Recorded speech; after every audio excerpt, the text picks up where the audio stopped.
မင်္ဂလာပါရှင်မိုးလေဝသနဲ့ဇလဗေဒညွှန်ကြားမှုဦးစီးဌာနမှ2026ခုနှစ်ဇူလိုင်လ10ရက်တောက်ကြနေ့မနက်9:00နာရီချိန်ထုတ်ပြန်တဲ့မိုးလေဝသအခြေအနေသတင်းကိုတင်ပြပေးမှာဖြစ်ပါတယ်။ဘင်္ဂလားပင်လယ်အော်အခြေအနေကတော့ကပလီပင်လယ်ပြင်နဲ့ဘင်္ဂလားပင်လယ်အော်တို့မှာမုတ်တုံလေအားအသင့်တင်မှအားကောင်းနေပါတယ်။ကပလီပင်လယ်ပြင်တောင်ပိုင်းနဲ့ဘင်္ဂလားပင်လယ်အော်တောင်ပိုင်းတို့မှာတိမ်နှင်းငင်မှတိမ်အသင့်တင်ဖြစ်ထွန်းနေပြီးကပလီပင်လယ်ပြင်မြောက်ပိုင်းနဲ့ကျန်ဘင်္ဂလားပင်လယ်အော်တို့မှာတိမ်အသင့်တင်မှတိမ်ထူထပ်နေပါတယ်။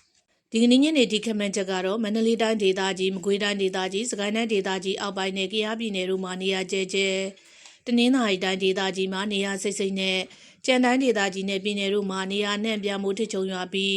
နေပြည်တော်ပဲခူးတိုင်းဒေသကြီးစကိုင်းတိုင်းဒေသကြီးအထက်ပိုင်းကရင်ပြည်နယ်မွန်ပြည်နယ်ရခိုင်ပြည်နယ်နဲ့ရှမ်းပြည်နယ်တောင်ပိုင်းနဲ့အရှေ့ပိုင်းတို့မှာနေရာကွက်၍မိုးကြီးနိုင်ပါတယ်။ရွာရည်ရာနှုန်းပြည့်ဖြစ်ပါတယ်။မိုးတိမ်တောင်ဖြစ်ပေါ်မှုအခြေအနေကတော့ပဲခူးတိုင်းဒေသကြီးမွန်ပြည်နယ်ချင်းပြည်နယ်ရခိုင်ပြည်နယ်နဲ့ရှမ်းပြည်နယ်အရှေ့ပိုင်းတို့မှာမိုးတိမ်တောင်များဖြစ်ထွန်းလျက်ရှိပြီးအဆိုပါမိုးတိမ်တောင်များရွေ့လျားရာနေရာတစ်လျှောက်မှာမိုးရွာသွန်းခြင်းနဲ့အတူလေပြင်းတိုက်ခတ်ခြင်းမိုးထချုံခြင်းမိုးကြိုးပစ်ခြင်းလျှက်စီးလက်ခြင်းနဲ့မိုးသီးကြွေခြင်းစတဲ့မိုးလေဝသဖြစ်စဉ်များဖြစ်ပေါ်နိုင်မှာသဖြင့်ကြိုတင်သတိပြုနိုင်မှာရဲ့အကြံပြုအပ်ပါတယ်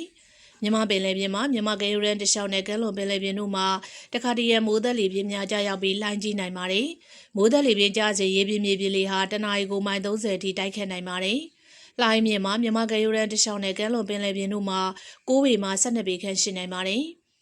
နောက်နေ့ရက်အတွက်ခန့်မှန်းချက်ကတော့နေပြည်တော်ရန်ကုန်တိုင်းဒေသကြီးပဲခူးတိုင်းဒေသကြီးစကိုင်းတိုင်းဒေသကြီးအထက်ပိုင်းအေရဝတီတိုင်းဒေသကြီးတနင်္သာရီတိုင်းဒေသကြီးကချင်ပြည်နယ်ကရင်ပြည်နယ်မွန်ပြည်နယ်ရခိုင်ပြည်နယ်နဲ့ရှမ်းပြည်နယ်အရှေ့ပိုင်းတို့မှာမိုးပိုလာနိုင်ပါတယ်။နေပြည်တော်နဲ့ရန်ကုန်မြို့တို့ရဲ့အနီးတစ်ဝိုက်အတွက်ဒီကနေ့ညနေဒီခန့်မှန်းချက်ကတော့မိုးတစ်ကြိမ်နှစ်ကြိမ်ထိချုံရွာပါမယ်။ရွာရည်ရာနှုန်းပြည့်ဖြစ်ပါတယ်။မန္တလေးမြို့နဲ့အနီးတစ်ဝိုက်အတွက်ဒီကနေ့ညနေဒီခန့်မှန်းချက်ကတော့နေရာကွက်ကြားမိုးထချုံရွာပါမယ်။ရွာရည်ရာနှုန်းပြည့်ဖြစ်ပါတယ်ရှင်။